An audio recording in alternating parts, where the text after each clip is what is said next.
মৃত ব্যক্তির পক্ষ থেকে কোরবানি করা যায় কিনা? যদি করা যায় তাহলে ওই মৃত ব্যক্তির কবরে সওয়াব পৌঁছাবে কিনা?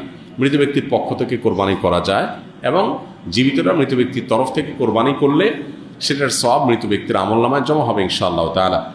মৃত ব্যক্তির পক্ষ থেকে কোরবানি যে করা যায় এর বহু দলিল রয়েছে, বহু প্রমাণ রয়েছে। আলী রাদিয়াল্লাহু তাআলা আনহুর মধ্যে এটি তার আমল দ্বারা প্রমাণিত যে তিনি মৃত ব্যক্তির তরফ থেকে কোরবানি করেছেন। সাহাবীরা অনেকেই করেছেন। নবী করিম সাল্লাল্লাহু আলাইহি সাল্লাম তাঁর তরফ থেকে করার পাশাপাশি ইব্রাহিম আলাইহিস সালাম এবং পরবর্তী উম্মার তরফ থেকে তিনি কোরবানি করেছেন। সো যিনি নাই, অনুপস্থিত বা মৃত, এই ব্যক্তির তরফ থেকে কোরবানি করা সর্বসম্মতিক্রমে ওলামা কেরামতে জায়েজ।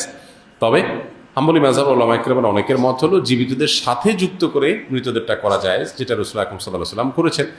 আর অন্যান্য ওলামা একরাম, হানাফি মাযহাব ওলামা একরাম সহ অন্যদের মত হলো যে এরকম কোনো শর্ত নেই, বরং আপনি জীবিত ব্যক্তির তরফ থেকে একটা নাম, একটা তরফ থেকে একটা শরীক, আবার মৃতের তরফ থেকে একটা শরীক অথবা একটা পশু আলাদা করে কোরবানি করতে পারেন, কোনো অসুবিধা নেই।